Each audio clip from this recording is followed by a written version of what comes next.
Balik di Sapa Indonesia Pagi, kita masih bersama dengan Endra Nasution, ada Bang Saud Situmorang dan juga ada Mas Agus Sumaryanto. Saya tadi mengenai apa sih yang harus diketahui oleh masyarakat.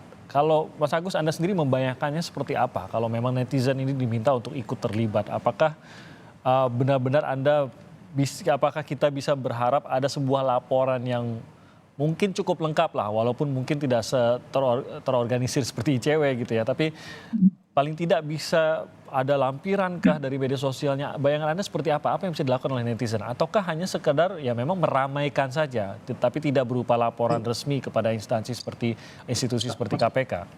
Ya, kalau menurut saya memang sementara ini karena memang netizen itu kan tidak terorganisir dengan sebuah organisasi dan lain-lain, tapi inisiatif mereka luar biasa gitu ya. Dan pada titik tertentu ya menurut saya cukup misalnya menyampaikan kalau mereka menemukan ada informasi karena aksesibilitas terhadap LHKPN itu sekarang online ya bisa dilihat kan mereka juga bisa melihat misalnya mungkin ada koleganya, tetangganya atau saudara jauh mungkin atau siapapun yang dia kenal gitu melihat misalnya laporan kekayaannya kok cuma seperti ini gitu ya.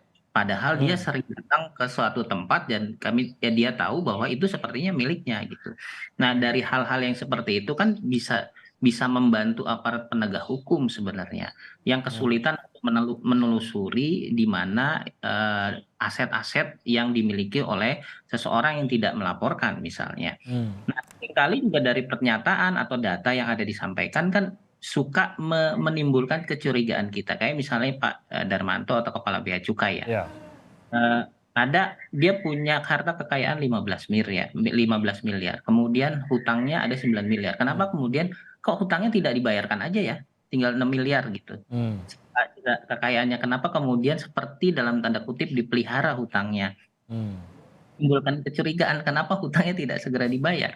Kalau saya membandingkan misalnya beberapa kasus dulu itu seringkali korporasi itu sengaja memelihara hutang karena hutang itu kan dijadikan salah satu komponen untuk mengurangi Pajak ya. dengan pajak gitu Ya. ya. Jadi Eee, jangan-jangan itu tujuannya gitu, sehingga dengan hutangnya tidak dibayar, justru ditingkatkan jumlahnya, itu mengurangi PPh yang dia harus bayarkan kepada negara. Ini kan bagian dari strategi. Iya. Nah, Ya. menurut saya harus ditelusuri itu, kenapa kemudian jadi tantangan tentu buat aparat penegak hukum dan petugas pajak, pemeriksa pajak itu tahu betul, karena kemudian tahun 2017 atau 2018 seingat saya Menteri Keuangan itu sudah mengeluarkan sebuah aturan untuk membatasi jumlah hutang yang dimiliki oleh korporasi atau aset. Karena lagi-lagi pajak semakin tinggi pendapatan kita kan sekarang pajaknya juga semakin Ya. besar. Nah, itu yang menurut saya juga beberapa hal bisa kita kita lihat gitu sebagai indikator kenapa kemudian netizen, masyarakat harus curiga terhadap informasi yang ada di LHKPN. Dan itu harus disampaikan secara resmi kah menurut Anda atau bagaimana? Atau jangan-jangan kayak ICW aja, ICW kayaknya lebih mampu untuk menampung itu sebelum sampai ke Ya, KPK. menurut saya saat ini kanal-kanal online itu ada, bisa ke ICW, bisa ke KPK langsung gitu ya, karena kanal pengaduan itu secara online dan anonim gitu, bisa disampaikan Oke. anonim gitu ya. Tapi pada titik tertentu kalau kemudian laporannya itu bagus, berkualitas, bisa dipertanggungjawabkan, pastinya itu akan dikonfirmasi Hmm. pelapornya, karena ya kalau tidak bisa dikonfirmasi kan sulit dianggapnya nanti hoax dan lain-lain gitu ya. Hmm. Nah, Bang Saud, Kami di ICW ya, sangat terbuka tentu kalau ada laporan dari masyarakat. oke. Nah, jadi saya khawatirnya masyarakat mau ke KPK tapi takut bukti saya itu nggak terlalu banyak gitu. Tapi jadi mungkin ke ICW pun bisa dibantu lah gitu sebelum menyampaikan ke KPK, itu bayangan saya seperti itu. Dan tadi Mas Agus menyatakan sangat terbuka juga kalau memang mau diarahkan begitu ya agar bisa lebih lengkap laporannya. Saya ke Bang Saud. Sebenarnya kan pelaporan anonim ini bukan suatu yang baru juga gitu di KPK. KPK di eranya Bang Saud pun sudah membuka kesempatan tersebut siapapun lah. Kalau sekarang kita menyorotnya sebagai netizen, padahal kan sebenarnya bukan hanya netizen, siapapun warga negara Indonesia kalau mau melaporkan kan secara anonim juga bisa anonimus lah ya, dan tidak terungkap namanya itu juga bisa kepada KPK. Dengan terbukanya laporan netizen, KPK sebenarnya akan punya kapasitas untuk mengerjakan atau tidak yang Anda percaya Bang Saud? Karena sepemahaman kita juga kan yang kita dengar, bahkan laporannya Rafael Alun ini juga sudah diserahkan ke KPK sejak tahun 2013, tapi tidak menjadi prioritas saat itu karena banyak kasus lain. Kita tahu KPK juga over kapasitas pada saat itu. Apakah akan efektif juga kalau memang akhirnya netizen hanya melaporkan walaupun hanya sekedar mencurigai, kok orang ini kelihatan kaya ya, padahal seharusnya gajinya nggak segitu, gitu Bang Saud. Ya begini Timothy, Eh, yang penting itu mindset kita. Hmm. Oke, LHKPN itu instrumennya pencegahan. Tapi cara berpikirnya teman-teman di KPK, kalau kita semua ini juga terlebih penegak hukum, cara berpikirnya itu harus penindakan.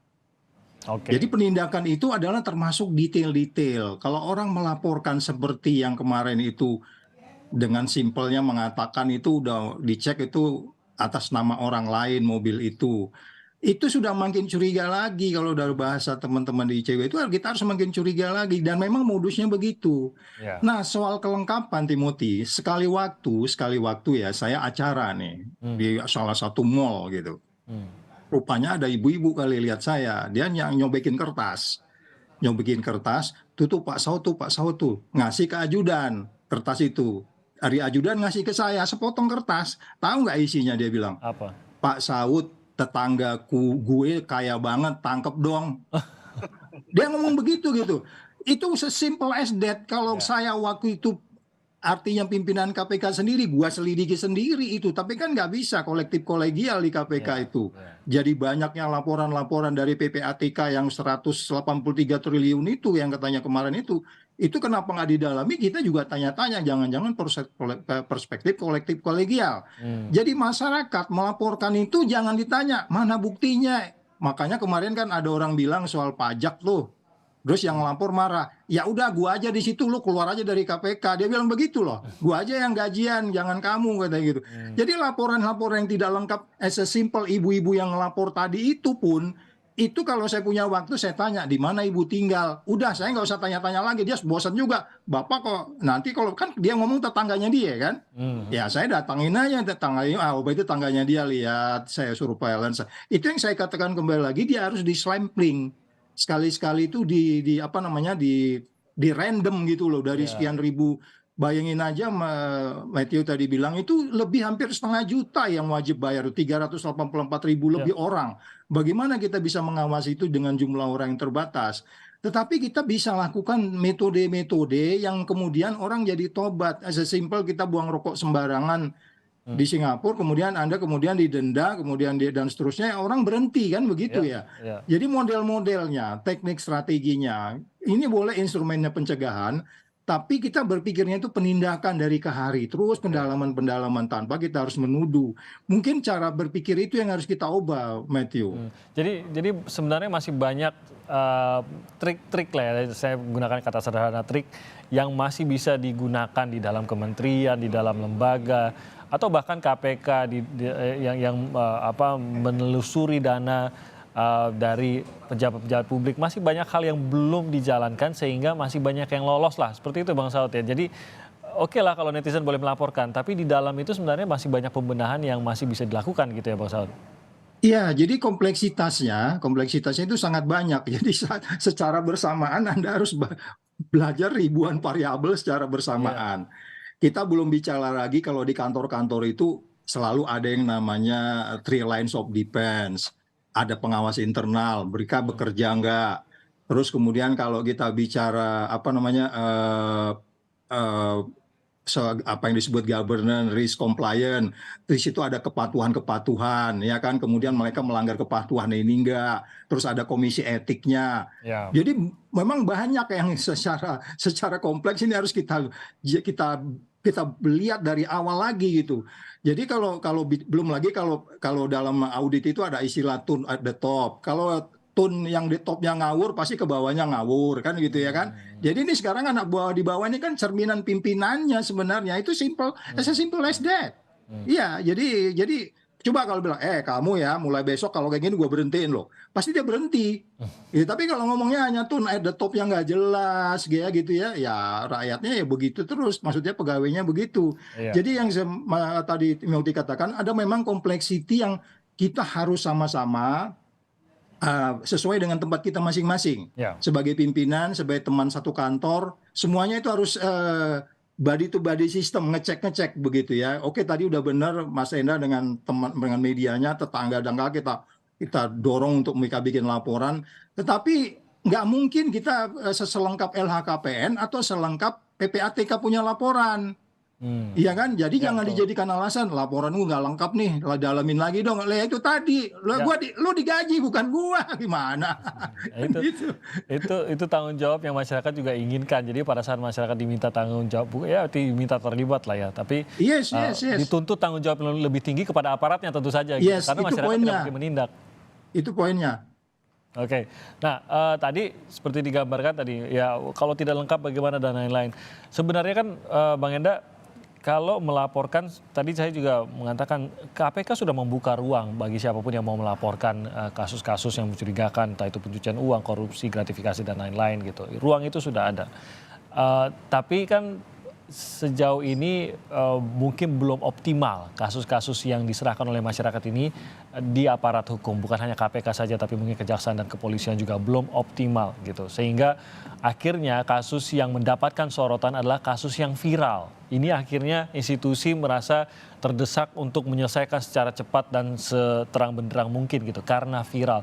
Tapi kalau di sini masyarakat lagi-lagi berpengaruh karena viral, kan ini bisa menjadi ancaman bagi yang memviralkan juga tuh, Bang Enda.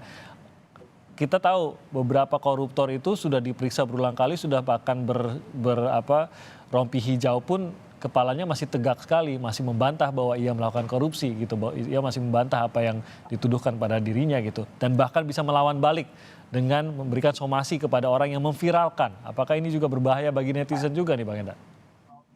Ya, memang selalu ada ancaman itu ya, terutama sebenarnya di daerah gitu ya. Seringkali juga ada banyak laporan, walaupun kadang-kadang memang cara penyampaiannya tidak santun misalnya, walaupun kadang emosional misalnya ya, justru malah itu yang dipermasalahkan dan orangnya malah justru jadi kena kasus hukum gitu. Iya. Secara umum memang masyarakat ini kan bukan pekerjaan hariannya untuk memeriksa kekayaan misalnya gitu ya, untuk melaporkan gitu ya. Tapi yang menarik adalah memang karena jumlah masyarakatnya juga banyak dari berbagai profesi, mungkin ada yang ahli pasar saham misalnya, ada yang ahli keuangan, ada yang ahli bisa baca data. Saya rasa memang kontribusi-kontribusi ini tidak bisa, karena memang bukan pekerjaan hariannya, tidak secara profesional melakukan itu, maka tidak bisa juga diharapkan secara jadi semacam organisasi yang secara khusus melakukan pemantauan itu gitu. Iya. Tapi kontribusi-kontribusi masyarakat tadi saya rasa tetap perlu diperhatikan gitu ya, dan tetap ada value-nya, walaupun mungkin balik lagi nih tadi ya yang diucapkan bahwa memang ada ancaman itu ya, tapi kalau di zaman sekarang juga masyarakatnya juga makin pinter nih Tim, karena ada berbagai cara juga untuk kemudian misalnya melemparkan sesuatu tanpa dia harus kelihatan siapa yang informasinya dari mana gitu ya, sehingga untuk melindungi diri juga masyarakatnya makin pinter supaya kemudian tidak kena serangan balik misalnya, itu bisa jadi satu cara. Tapi balik lagi, kalau mungkin saya mencermati juga bahwa ini pun sebenarnya tentu bukan sebuah sistem yang sempurna ya, karena bisa jadi juga menjadi alat fitnah misalnya gitu ya. Yeah. Informasi yang beredar di media sosial bisa tiba-tiba memunculkan sesuatu padahal, dan kemudian orang sudah membuli, sudah memberi sanksi sosial misalnya gitu, tapi sebenarnya kejadian sebenarnya tidak seperti itu. Itu juga sering kali terjadi. Nah, jadi memang waktu akan membuktikan, lalu kemudian juga biasanya pendalaman informasi, dan kadang-kadang ini dilakukan juga oleh teman-teman di media sosial juga gitu ya, mencari informasi lebih dalam, ternyata berbalik nih perspektifnya, karena yang dilaporkan di awal tidak seperti yang dipikirkan selama ini. Jadi memang karena memang bukan pekerjaan profesionalnya ya, netizen ini ya banyak sifatnya juga, kadang-kadang julid, Iya. kan?